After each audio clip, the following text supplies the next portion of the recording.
साथियों नमस्कार। आज हम आप सबको अपने वीडियो पर स्वागत करते हैं। साथियों तो आज हम आपको बताएंगे कि संतुलित पशु आहार कैसे बनाएं, संतुलित पशु घटक कैसे बनाएं। पशुओं के लिए जो हम संतुलित आहार बनाते हैं उसको कैसे बनाएं, उसमें क्या क्या होना चाहिए। साथियों आप यह जान लीजिए, हमने अब आपको बनाना सिखा रहे हैं।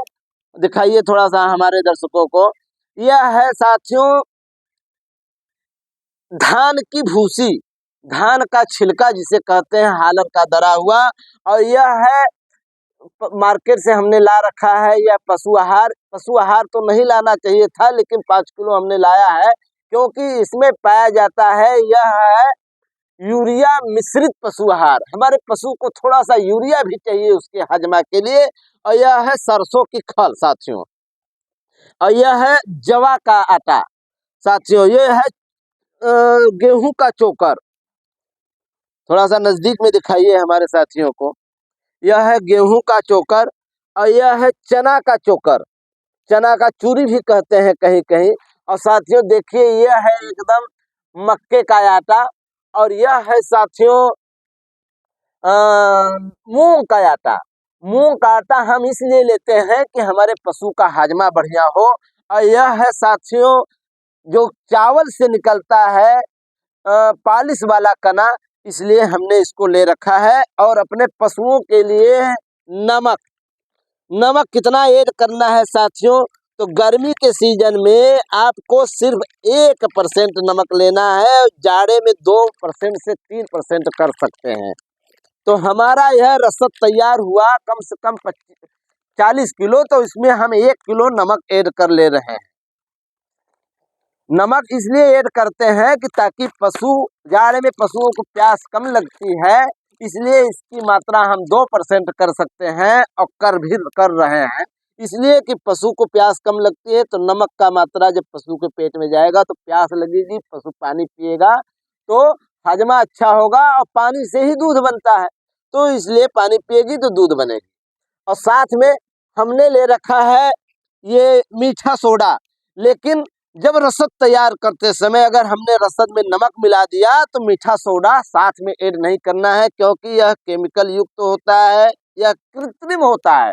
इसको अगर हम इसमें ऐड कर देंगे तो नमक के साथ यह क्रिया करने लगेगी। इसलिए हम जब रसद को तैयार करेंगे जब अपने पशुओं को डालने के लिए, तो ऊपर से हम इसको मिलाएंगे, हम साथ में नहीं मिलाएंगे साथियों।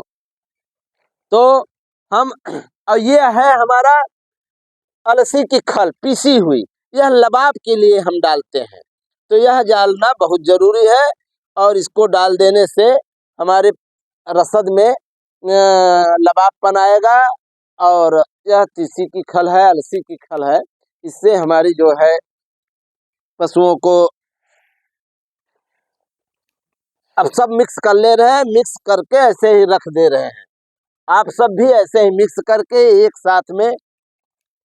अब यह है साथियों हमने अपने पशुओं के लिए मार्केट से लाया है सोयाबीन का आटा और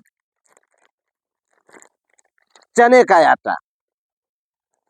सोयाबीन का आटा, चने का आटा, ये हमारा हुआ संतुलित आहार। अगर आप मार्केट से नहीं ला पा रहे हैं मिनरल मिक्सचर, तो हम आपको बताएंगे अगले वीडियो में कि मिनरल मिक्सचर घर पर कैसे बनाएं। तो मिनरल मिक्सचर आपके घर में ही मिल जाता है। और वैसे हम आपको थोड़ा सा हिंट्स दे रहे हैं कि मिनरल मिक्सचर बनाने के लिए जाड़े के सीजन में 100 ग्राम 1 किलो आप ले लीजिएगा पीली सतावर, और 1 किलो ले लीजिएगा मुलेठी, और 1 किलो साथियों ले लीजिएगा सौंफ, और साथ में विटामिन सी के लिए आंवला, आंवला कम से कम 1 पाव। अगर आप नींबू का अचार खिला रहे हैं तो आंवला मिक्स करने की आवश्यकता आपको नहीं पड़ेगी।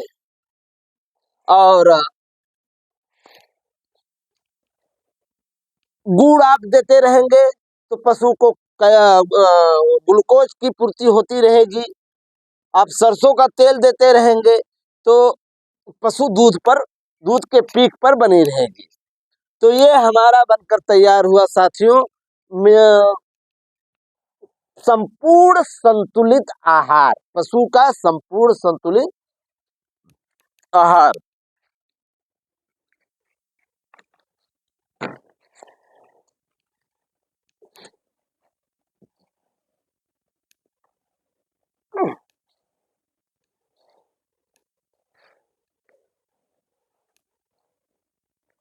और वो जो मिनरल मिक्सचर घर पर बनाने का विधि हमने आपको बताया, सबको कूट ले लीजिएगा चारों आइटम को। सौंफ, पीली सतावर और मुलेठी, और साथ में उसमें ऐड कर लीजिएगा सेंधा नमक, जिसे लाहौरी नमक कहते हैं, लाल नमक भी कहते हैं। और ये अब चारों घटक को मिलाकर रख लीजिएगा। 50 ग्राम सुबह, 50 ग्राम शाम। नहीं हो सकेगा, अगर आपकी अर्थव्यवस्था कमजोर है तो आप 50 ग्राम भी देते रहेंगे तो मार्केट से आपको मिनरल मिक्सचर देने की आवश्यकता नहीं पड़ेगी। और हाँ, ध्यान रहे, जाड़े के सीजन में 4 से 5 घंटा अपने पशु को धूप अवश्य दिखाएं। विटामिन डी के लिए पशुओं को बहुत जरूरी है। या आप छुट्टा चरने के लिए 4 घंटा के लिए छोड़े, तो छुट्टा चरने के लिए आप छोड़ेंगे तो आपको 2 फायदा होगा। पशु अपना विटामिन डी भी लेती रहेगी, पशु को जो आवश्यकता पड़ेगा, जो मिनरल मिक्सचर की कमी पड़ेगी, वो अपना खेतों से चर लेगी, जंगलों से चर लेगी, घास से वो पूर्ति कर लेगी। तो इसलिए अब हमारा संतुलित आहार बनकर तैयार हुआ। तो साथियों, हम आपको इसलिए बता रहे हैं कि जो हमारे छोटे पशुपालक हैं, बड़े पशुपालकों को तो यह ज्ञान है, क्योंकि उन्होंने गोपालन सीख रखा है कि पशुओं को क्या खिलाएं। जो हमारी शिकायत आती रहती है कि हमारी पशु 5 किलो दूध दे रही थी, 8 किलो दूध दे रही थी, 4 केजी पर आ गई, तो हम संतुलित आहार नहीं दे पाते। क्या क्या मिलाना चाहिए, कितना मात्रा में मिलाना चाहिए, तो हमारी पशु पीक पर से हट जाती है और दूध पर से हट जाती है। हम डिस्टर्ब हो जाते हैं, क्योंकि हम पशुओं को रखते हैं दूध के लिए, और दूध अच्छा से पशु हमारी नहीं दे पाती। इसलिए तो उसके लिए हमने यह विधि अपने दर्शकों को बताने के लिए, दिखाने के लिए प्रैक्टिकल हमने आप सबके बीच में यह वीडियो लेकर आए हैं। आप हमारा वीडियो देखिएगा और देखकर फॉलो कीजिएगा और पूरा दूध पाइएगा। धन्यवाद।